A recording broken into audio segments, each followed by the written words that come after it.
Hello friend, welcome to my YouTube channel. अगर आप लोग चैनल पर नए हैं तो चैनल को सब्सक्राइब कर लीजिए और बेल आइकन को भी प्रेस कर लीजिए ताकि हर एक वीडियो आप तक पहुंच सके। आज का टॉपिक है भारतीय संविधान से, जो कि किसी भी एग्ज़ाम के लिए महत्वपूर्ण रहने वाला है। अगर आपको किसी भी प्रश्न का उत्तर पता होगा तो कमेंट बॉक्स में शो करिएगा, और आप किस जगह से देख रहे हैं ये भी कमेंट बॉक्स में शो करिएगा। तो हमारा पहला प्रश्न है, भारत में संविधान कब लागू हुआ था? भारत में संविधान कब लागू हुआ था? तो इसका करेक्ट आंसर हो जाएगा ऑप्शन बी, 26 जनवरी 1950। तो हमारा अगला प्रश्न है दोस्तों, तो हमारा अगला प्रश्न है, भारतीय संविधान में कितने अनुच्छेद हैं? भारतीय संविधान में कितने अनुच्छेद हैं? तो इसका करेक्ट आंसर हो जाएगा ऑप्शन ए, कितने अनुच्छेद हैं? तो इसका करेक्ट आंसर हो जाएगा ऑप्शन ए, 395 अनुच्छेद हैं। तो हमारा अगला प्रश्न हो जाएगा दोस्तों, भारतीय संविधान का संविधान निर्मात्री सभा द्वारा कब अनुमोदन किया गया था? तो इसका करेक्ट आंसर हो जाएगा ऑप्शन बी, 26 नवंबर 1949 को। तो इसका करेक्ट आंसर हो जाएगा ऑप्शन बी, 26 नवंबर 1949। तो हमारा अगला प्रश्न है, भारत का संविधान किसके द्वारा लिखा गया था? तो दोस्तों ये क्वेश्चन कह रहा है, भारत का संविधान किसके द्वारा लिखा गया था? तो इसका करेक्ट आंसर हो जाएगा ऑप्शन बी, संविधान सभा द्वारा लिखा गया था। तो इसका करेक्ट आंसर हो जाएगा ऑप्शन बी, किसके द्वारा लिखा गया था दोस्तों? तो इसका करेक्ट आंसर हो जाएगा ऑप्शन बी, संविधान सभा द्वारा लिखा गया था। तो हमारा अगला प्रश्न है, भारत में राष्ट्रपति की अधिकतम अवधि क्या है?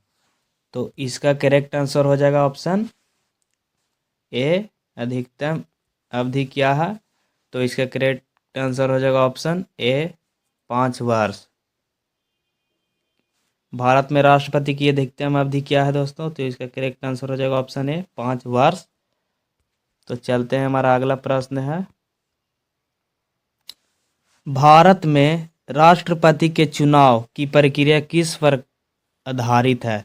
भारत में राष्ट्रपति के चुनाव की प्रक्रिया किस पर आधारित है? तो इसका करेक्ट आंसर हो जाएगा ऑप्शन सी।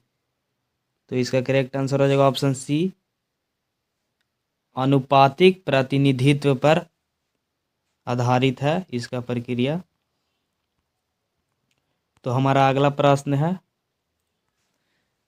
भारत में लोकसभा चुनाव कितने वर्ष में होते हैं? भारत में दोस्तों लोकसभा का चुनाव कितने वर्ष में होता है?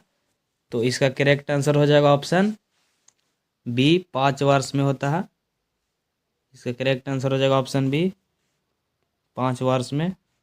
तो हमारा अगला प्रश्न है, राज्यसभा का कार्यकाल कितने वर्ष का होता है? राज्यसभा का कार्यकाल कितने वर्ष का होता है दोस्तों? तो इसका करेक्ट आंसर हो जाएगा ऑप्शन सी, 6 वर्ष का होता है।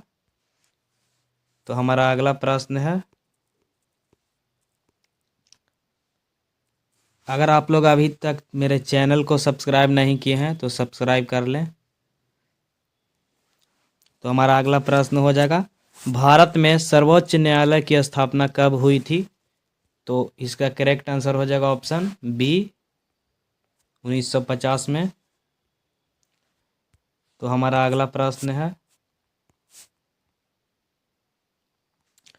भारत में सर्वोच्च न्यायालय के प्रधान न्यायाधीश की नियुक्ति कौन करता है?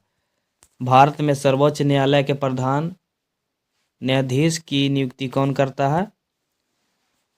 तो इसका करेक्ट आंसर हो जाएगा ऑप्शन बी, राष्ट्रपति करता है। इसका करेक्ट आंसर बी हो जाएगा, राष्ट्रपति।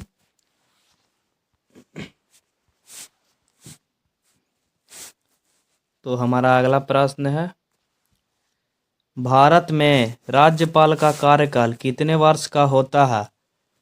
भारत में राज्यपाल का कार्यकाल कितने वर्ष का होता है दोस्तों?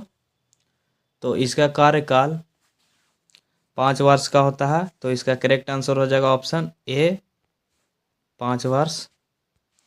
तो हमारा अगला प्रश्न है, भारत में संसद की 2 शाखाएं क्या है? भारत में संसद की 2 शाखाएं क्या है? तो इसका करेक्ट आंसर हो जाएगा ऑप्शन सी, लोकसभा और राज्यसभा। तो हमारा अगला प्रश्न हो जाएगा, भारत में समाजवाद शब्द कहाँ उल्लेखित है? भारत में समाजवाद शब्द कहाँ उल्लेखित है? तो इसका करेक्ट आंसर हो जाएगा ऑप्शन ए, संविधान के प्रस्तावना में उल्लेखित है। तो हमारा अगला प्रश्न है, भारतीय संविधान में नागरिकों के मौलिक अधिकार किस भाग में वर्णित है? क्वेश्चन कह रहा है, भारतीय संविधान में नागरिकों के मौलिक अधिकार किस भाग में वर्णित है? तो इसका करेक्ट आंसर हो जाएगा ऑप्शन बी, भाग 3 में वर्णित है। तो हमारा अगला प्रश्न हो जाएगा दोस्तों, राज्यसभा में सदस्य की अधिकतम संख्या क्या है? राज्यसभा में सदस्यों की अधिकतम संख्या क्या है? तो इसका करेक्ट आंसर हो जाएगा ऑप्शन बी, यानी कि 250 सदस्य होते हैं। राज्यसभा के सदस्य की अधिकतम संख्या 250 होता है। तो इसका करेक्ट आंसर हो जाएगा ऑप्शन बी। तो हमारा अगला प्रश्न है,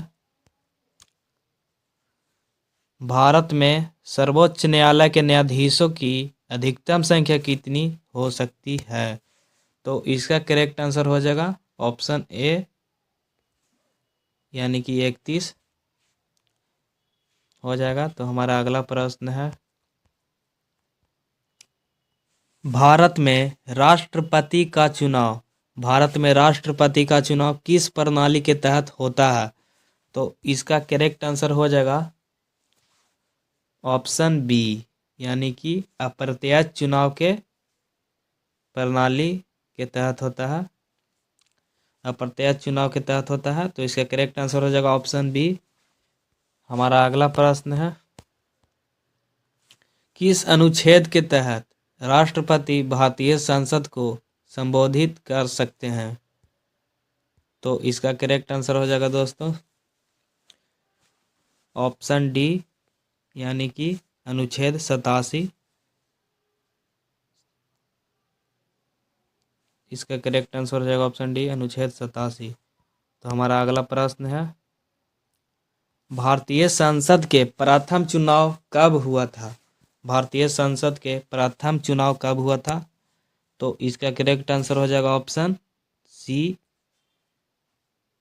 1952 में हुआ था।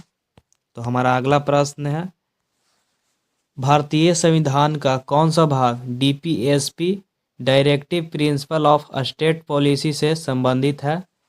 तो इसका करेक्ट आंसर हो जाएगा ऑप्शन बी, भाग 4 में स्थित है, यानी कि इसका करेक्ट आंसर हो जाएगा ऑप्शन बी। तो हमारा अगला प्रश्न है, और आप लोग अच्छे से नोट करिएगा ताकि किसी भी एग्जाम के आप लोग तैयारी अच्छे से कर सकते हैं। भारतीय संविधान में समानता के अधिकार का उल्लंघन करने वाला कानून क्या कहलाता है? तो इसका करेक्ट आंसर हो जाएगा ऑप्शन बी, असंवैधानिक कानून कहलाता है। तो हमारा अगला प्रश्न हो जाएगा, भारत में कितने राज्यों के मुख्यमंत्री होते हैं? तो इसका करेक्ट आंसर हो जाएगा ऑप्शन सी, 28 राज्य होते हैं। भारत में कुल कितने राज्य हैं? 28। तो मुख्यमंत्री भी 28 होंगे दोस्तों। ये तो आसान क्वेश्चन था। तो हमारा अगला प्रश्न है, भारत के प्रथम प्रधानमंत्री कौन थे? अगर आप लोगों को इस प्रश्न का आंसर पता होगा तो आप लोग कमेंट बॉक्स में ज़रूर बताइएगा। तो हमारा अगला प्रश्न है, इस क्वेश्चन को मैं आप के लिए छोड़ देता हूं ताकि इसका आंसर आप दे सकें। कमेंट बॉक्स में बताइएगा। तो हमारा अगला प्रश्न है, भारत में सबसे पहले संविधान संशोधन कब हुआ था? तो इसका करेक्ट आंसर हो जाएगा ऑप्शन बी, यानी कि 1951 में हुआ था। तो हमारा अगला प्रश्न है, भारत में राज्यसभा के सदस्य का चुनाव किस प्रक्रिया से होता है? तो इसका करेक्ट आंसर हो जाएगा ऑप्शन बी, अप्रत्यक्ष चुनाव की प्रक्रिया से होता है। तो हमारा अगला प्रश्न है, भारतीय संसद में लोकसभा की सदस्यों की संख्या कितनी है? भारतीय संसद में लोकसभा की सदस्यों की संख्या कितनी है? तो इसका करेक्ट आंसर हो जाएगा ऑप्शन बी, 543 है। तो हमारा अगला प्रश्न है, भारतीय संविधान में हड़ताल का अधिकार किस अनुच्छेद के तहत आता है? भारतीय संविधान में हड़ताल का अधिकार किस अनुच्छेद के तहत आता है? तो इसका करेक्ट आंसर हो जाएगा ऑप्शन ए, यानी कि अनुच्छेद 19 के तहत आता है। तो हमारा अगला प्रश्न हो जाएगा फ्रेंड्स, भारतीय संसद में राष्ट्रपति की शक्तियों की सीमा क्या है? भारतीय संसद में राष्ट्रपति की शक्तियों की सीमा क्या है? तो इसका करेक्ट आंसर हो जाएगा ऑप्शन सी, यानी कि संविधान द्वारा निर्धारित। तो हमारा अगला प्रश्न है दोस्तों, भारत में संसद की जो बैठकों की अवधि होती है उसे क्या कहते हैं? भारत में संसद की जो बैठकों की अवधि होती है उसे क्या कहते हैं? तो इसका करेक्ट आंसर हो जाएगा ऑप्शन ए, संसद सत्र कहा जाता है। इसका करेक्ट आंसर हो जाएगा ऑप्शन ए। तो हमारा अगला प्रश्न है, भारतीय संविधान के किस अनुच्छेद में राज्यों की सूची का उल्लेख किया गया है? तो इसका करेक्ट आंसर हो जाएगा ऑप्शन बी, यानी कि अनुच्छेद 246 में उल्लेख किया गया है। तो हमारा अगला प्रश्न है, लोकसभा में मतदान के लिए न्यूनतम आयु क्या होनी चाहिए? तो इसका करेक्ट आंसर हो जाएगा ऑप्शन बी, यानी कि 18 वर्ष। लोकसभा में मतदान के लिए न्यूनतम आयु क्या होनी चाहिए, यानी कि 18 वर्ष। तो इसका करेक्ट आंसर हो जाएगा ऑप्शन बी, 18 वर्ष। तो हमारा अगला प्रश्न है,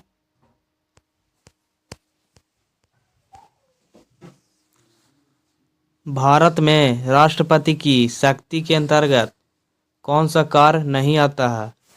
तो इसका करेक्ट आंसर हो जाएगा ऑप्शन सी, यानी कि न्यायपालिका का संचालन। इसका करेक्ट आंसर हो जाएगा ऑप्शन सी, न्यायपालिका का संचालन। तो हमारा अगला प्रश्न है, भारत में प्रधानमंत्री का कार्यकाल कितने वर्षों का होता है? भारत में प्रधानमंत्री का कार्यकाल कितने वर्षों का होता है दोस्तों? तो इसका करेक्ट आंसर हो जाएगा ऑप्शन बी, 5 वर्षों का होता है। तो हमारा अगला प्रश्न है, भारतीय संविधान में सेक्युलर शब्द कब जोड़ा गया था? भारतीय संविधान में सेक्युलर शब्द कब जोड़ा गया था?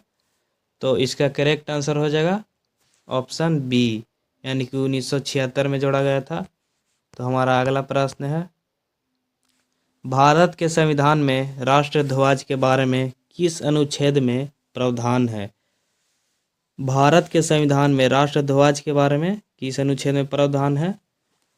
तो इसका करेक्ट आंसर हो जाएगा ऑप्शन ए, यानी कि अनुच्छेद 49 में प्रावधान है। तो इसका करेक्ट आंसर हो जाएगा ऑप्शन ए, अनुच्छेद 49। तो हमारा अगला प्रश्न है, लोकसभा के अध्यक्ष का कार्यकाल कितने वर्षों का होता है?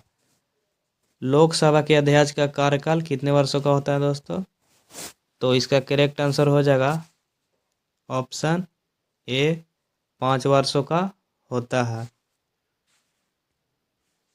तो हमारा अगला प्रश्न है, भारतीय संविधान में राष्ट्रपति द्वारा लोकसभा का विघटन किस अनुच्छेद के तहत होता है? तो इसका करेक्ट आंसर हो जाएगा ऑप्शन ए यानी कि अनुच्छेद 85 के तहत होता है। तो हमारा अगला प्रश्न है,